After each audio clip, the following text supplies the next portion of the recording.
السلام عليكم ورحمة الله وبركاته حبايبي واخواتي، وحشتوني جدا. عايزك تفضي لي نفسك وتفضي لي دماغك وتجهز لي دماغك وتجهز المشروب بتاعك من دلوقتي، عشان خاطر الكلام اللي انا هقوله هيبقى تقيل وتقيل جدا. اولا، كل الكلام النهارده او الفيديو النهارده بيتكلم عن مين؟ عن المستشار مرتضى منصور. مستشار مرتضى منصور في كلامه اللي حصل النهارده ان هو هيوقف نفسه علشان خاطر مش هيطلع في الإعلام الفترة الجاية عشان خاطر موضوع مؤتمر المناخ. ومن ناحية تانية هسيبها لكم مفاجأة في آخر الفيديو. يا ريت قبل ما ابتدي الفيديو تجهز المشروب زي ما قلت لك في بداية الفيديو، تجهز المشروب بتاعك عشان خاطر تركز معايا في كل كلمة أنا هقولها. وقبل ما ابتدي الفيديو ما تنساش تصلي على سيدنا محمد عليه أفضل الصلاة والسلام. ودلوقتي أقدر أقول لك إيه؟ بسم الله الرحمن الرحيم. النهارده طلع المستشار مرتضى منصور رئيس نادي الزمالك على قناه الزمالك، طلع بيقول ايه؟ انا مش هطلع تاني على قناه الزمالك عشان مصر عندها مؤتمر مناخ ولازم نهدي الجو شويه علشان البلد مش ناقصه. وطبعا هتقولوا لي ان في ناس من فوق هي اللي سكتتني، لا، انا مفيش حد يقدر يسكتني ويمنعني عن الكلام، والكل عارف ان مرتضى منصور ذكر وما بيخافش من حد. اللي منعني من ظهوري على قناه الزمالك ان احنا عاوزين نهدي الجو شويه علشان مؤتمر المناخ وعشان صوره مصر والناس كلها في العالم عارفيني.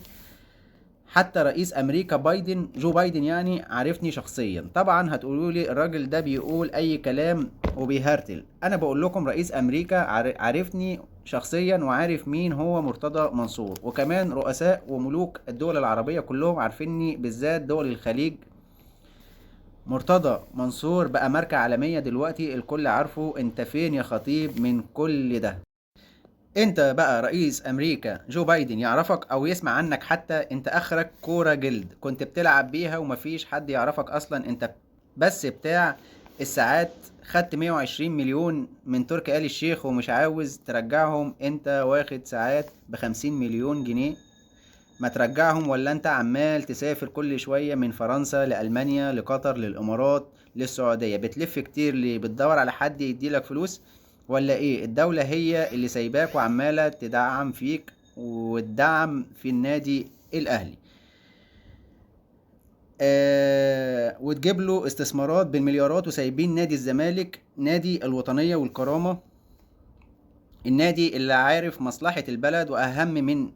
وأهم من أي شيء، أنا هطلع تاني على قناة الزمالك يوم الخميس. أنا مش عايز الناس في مؤتمر المناخ تتكلم عن مرتضى منصور واللي بيقوله. ورئيس الأمم المتحدة عارفني ومش عايز فضايحنا تطلع بره، سواء فضايح محمود الخطيب أو ممدوح عباس.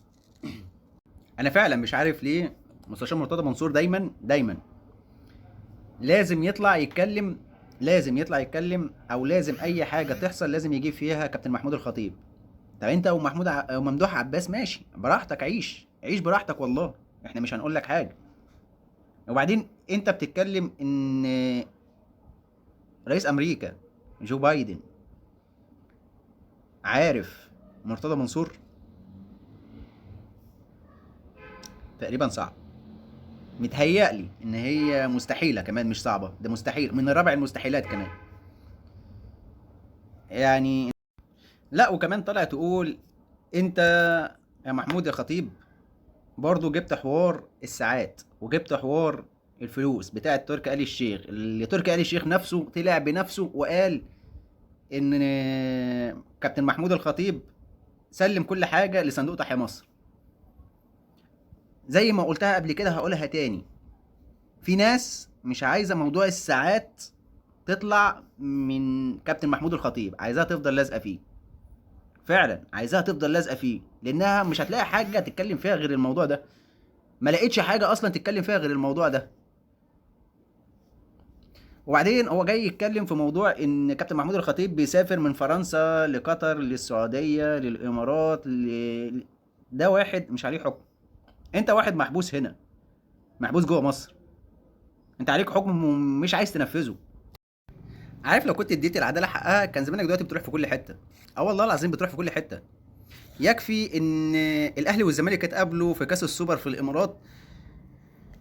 كابتن محمود الخطيب جه من العلاج بتاعه، كان في بلد تقريبا انجلترا او المانيا حاجه زي كده. جه من هناك للامارات، سلم على اللعيبه وحفزهم للماتش، ورجع تاني يتعالج. يعني انت عارف يعني ايه طياره جت جابته للفريق بتاعه يحفزهم ويقول لهم ان انتوا لو كسبتوا هديكم مكافاه، وفي تجديد عقود حصلت للعيبه وفي الاخر رجع تاني طياره مخصوص جت خدته من هناك جابته على الامارات ونفس الطياره رجعته تاني. انت بقى لو كنت اديت البلد حقها او العداله حقها كان زمانك انت بتعمل كل اللي انت نفسك فيه. هقول لك حكم حصل عليه ولا ما حصلش. طلع على الشاشه وقال ابقى هسيب عضوية، هسيب رئاسة الزمالك وهسيب كل حاجة تخصني وكل ما أملكه لو اتحبست يوم واحد. حصلت قدام الشاشة ولا ما حصلتش؟ مش عايز اتكلم في الموضوع ده كتير عشان خاطر ايه كده، خلاص الموضوع اتقفل. يعني الموضوع ده انا حابب ان انا اقفله على كده، وحلو قوي على كده. نيجي بقى ايه على اللي حصل من شوية، انهيار وانفعال وجنون المستشار مرتضى منصور على خالد الغندور وعمرو الدرديري، وكمان طردهم من قناة الزمالك. بسبب مين؟ بسبب عضو مجلس إدارة النادي الأهلي محمد سراج الدين، اللي طالع بيقول ايه. على فكرة هوريكم الكلام ده تحت او في الفيديو من تحت. بلغني واحد عبيط ومختل وعليه حكم حبس هارب منه، شتمني من شويه على قناه على القناه العره التي يملكها، واعلن انه رفع عليا قضيه وسبب القضيه ان اهلاويتي مجنناني وبهاجم ناس كتير مهمه وكده. طيب يا سيد مرمطه ودلدون، انا هاجمت الناس دي قبل كده علشان مبدأ واسباب كتير قوي، مش جنان من نفسي كده ولا حاجة. هل بالمنطق مش هقدر اهاجمك انت مثلا، وانت يا دوب دلدول للناس دي وشخصية نكرة وتافه وبتاع كل الموائد وملكش مبدأ، ما تبقاش عبيط وطلع ببوست ليه على الفيس طالع بيقول ايه بمناسبة القضايا والبلاغات اللي عمال يرفعها. ده كان بلاغ متقدم، يعني على الصورة اللي انا هوريها لك، ده كان بلاغ متقدم ضدي من سنة واتحفظ ضمن عشرات البلاغات من أصغر وأشطر مؤلف قانون في مصر. استمر. طبعا بعد الكلام ده المستشار مرتضى منصور يسكت؟ لا طبعا ما يسكتش، لازم يحط البصمة التاتش بتاعه. طلع بيقول ايه على قناة الزمالك: انا الظاهر بقيت ملطشة للكبير والصغير، الكل بقى يهاجم مرتضى منصور الذكر، ولا علشان انا سبتكوا شوية الكل هيطلع يهاجم فيا؟ ده انا الاسد والاسد راجع تاني، وانا هبلغ فيك وهبلغ في الخطيب تاني.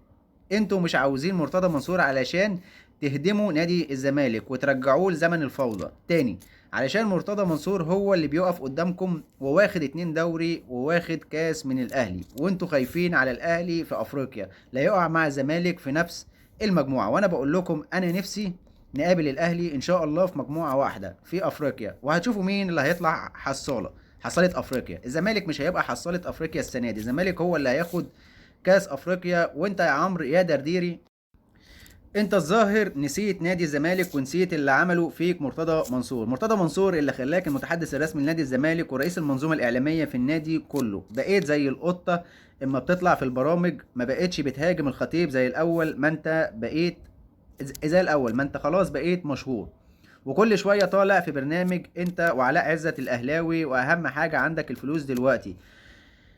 انت مطرود من قناة الزمالك يا عمرو يا درديري، ومش هتهوب ناحيتها تاني. انت ما بقيتش تطبل زي الاول. نيجي بقى على الجانب الاخر من ناحية خالد الغندور. طلع قال ايه: وانت يا خالد يا غندور انت بتهددني عشان ماشي من قناة الزمالك، مش عاوز اشوفك تاني في قناة الزمالك، ده احنا اللي بنحميك من الاهلاوية هنا، ده انت بتروح اي قناة تانية بتبقى عامل زي المسخرة وبيتريقوا عليك وبيقولوا عليك يا فطوطة. انا مش هسكت لحد بعد كده، وانا اللي مانعني من الظهور دلوقتي على قناة الزمالك مؤتمر المناخ اللي هيتعمل في شرم الشيخ. الناس كلها عاوزة توقع مرتضى منصور بس مفيش حد هيقدر يكسرني. طبعا المستشار مرتضى منصور دلوقتي شايف ان كل حاجة بتطير او بتضيع من تحت رجليه، حقيقة واحنا شايفينها. بس انا عارف ان المستشار مرتضى منصور هيلاقي كذا حل، او امير مرتضى هيلاقي كذا حل، ومش هيسيب الدنيا عايمه كده، لازم هيلاقي حلول، مش حل واحد لا حلول. بس فعلا فعلا فعلا عمرو الدرديري وخالد الغندور تقريبا يعني مش هيهوبوها تاني. اولا تقريبا خالد الغندور خلاص شاف نفسه في طريق تاني وفي برنامج تاني وشغال فيه دلوقتي حالا هو شغال فيه. وعمرو الدرديري بدأ فعلا يطلع من بعد ما بدأ يطلع في برامج اون تايم سبورت مع علاء عزت، وهو ما بقاش زي الاول. دلوقتي ما بقاش زي الاول. لا، واحسن حاجه في المستشار مرتضى منصور ان هو لما جه بيقول انا مش هطلع تاني عشان خاطر مؤتمر المناخ، وان احنا عايزين نهدى شويه، وان احنا ودلوقتي جه في اخر الفيديو او في اخر الكلام طلع بيقول ايه؟ طلع بيقول انا هطلع يوم الخميس الجاي بالليل. طب ازاي انت بتقول انا مش هطلع عشان خاطر الدنيا تهدى؟ وازاي انت، وايه سبب كرهك لاي حد دايما تجيب كابتن محمود الخطيب في النص؟ ليه دايما عايز الكل يشتم كابتن محمود الخطيب، مع العلم ان كابتن محمود الخطيب ما فكرش في مره من المرات ان هو يغلط في حد خالص. ويوم ما فكر ان هو طلع مع كابتن احمد شوبير في برنامج اون تايم سبورت، في البرنامج بتاع كابتن احمد شوبير، لما جه ساله على رمضان صبحي واحمد فتحي، قال انا زعلان عليهم، انا زعلان عليهم مش زعلان منهم. يعني حتى كابتن محمود الخطيب وهو متضايق من حد معين ما بيغلطش في حد. انت بسم الله ما شاء الله ما خليتش حد الا لما اديته، حقيقه والله ما خليتش حد الا لما اديته وقلت كلام كتير عليه. ولما بيجي حد مش عايز يرد الاهانه باهانه ويجي يعمل فيك بلاغ بيتحكم عليك، وفي نفس الوقت ما بيحصلش اي حاجه. ليه؟ عشان انت راجل قانون وفاهم في القانون كويس. دي حقيقه وانا اشهد لك بيه. انت فعلا راجل قانون وفاهم في القانون كويس وعارف بتطلع عن نفسك ازاي. زي حوار الساعات لما قلت مش عارف ايه، طب اطلع وقول بيان ولا مش عارف ايه ووريني اي اثباتات انك انت سلمت كل حاجه لتحيا مصر. لما طلع متحدث رسمي من ناحيه تحيا مصر قال الكلام ده حصل حقيقي، طلعت بنفسك قلت ازاي واحد متحدث رسمي من جانب تحيا مصر من جهه سياديه وازاي يطلع يقول انا المتحدث الرسمي او انا المتحدث من صندوق تحيا مصر؟ يعني انت عارف انت بتخرج من الكلام ازاي. يعني مش في اثبات، لا يجي لك الاثبات، لا انت عارف بتطلع منه ازاي. دي حقيقه انا اشهد لك بيها. صح ولا انا غلطان؟ لو انت عندك حاجه عايز تقولها لي من ناحيه المواضيع دي. بس انا اكتر حاجه انا فرحان فيها فعلا فرحان فيها هو خالد الغندور وعمرو الدردير. دي حقيقه. وحياة ربنا يعني لو اقول لك مثلا مش خانقه منهم، بس عشان هم كتير الكلام، كتير الكلام فعلا بيتكلموا كتير. انا مش متضايق منهم ولا حاجه، بس هم دايما يقعدوا يجيبوا في سيره النادي الاهلي كتير. وبرضه بيطلعوا يتكلموا برضه على لعيبه النادي الاهلي. عارفين ليه؟ عشان خاطر الشهره، او زي ما بيقولوا الترند السلبي. هما شغالين على الترند السلبي، مش ترند ايجابي خالص. لان الترند الايجابي بيخلي كل اللي موجود بيحترم اللي قدامه، بيحترم اللي بيقدم البرنامج، سواء كان اهلاوي او زملكاوي. انما هما ماشيين بمبدا، الاتنين دول ماشيين بمبدا. وكمان في ناس معينه انا مش حابب ان انا اجيب اساميهم برضه، بس لما يجي اساميهم هتكلم برضه نفس الموضوع. فانتوا ماشيين بنفس المنطق او نفس النهج بالترند السلبي. ودلوقتي وصلنا لنهاية الفيديو، ولو انت عجبك الفيديو ما تنساش تقول لي رأيك في الكومنتات. ولو انت بتتابعني من عن طريق اليوتيوب ما تنساش تعمل سبسكرايب للقناه وتفعل زر الجرس عشان يوصلك كل جديد بتاعي. وريت انك انت ما تنساش تدعمني بلايك. ولو انت بتتابعني من عن طريق الفيسبوك ما تنساش تعمل فولو او متابعه وتفعل زر الجرس عشان يوصلك كل جديد بتاعي. وريت انك انت ما تنساش تدعمني بشير علشان خاطر الفيديو بتاعي يوصل لكل من هو اهلاوي. ودلوقتي اقدر اقول لكم ايه؟ سلام.